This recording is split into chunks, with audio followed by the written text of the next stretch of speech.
Dacă mai aștepți un an, terenurile din zona asta nu vor mai fi de vânzare. Serios? Ce are special zona asta?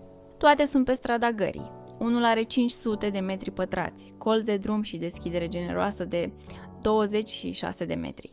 E genul de loc din care poți începe orice. O casă, o afacere, o poveste. Și celelalte două? Sunt gemene, câte 657 metri pătrați fiecare, peste 30 de metri la drum.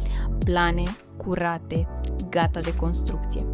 2 locuri unde poți ridica 2 visuri identice. 3 terenuri, toate pe aceeași stradă, dar fiecare spune altă poveste.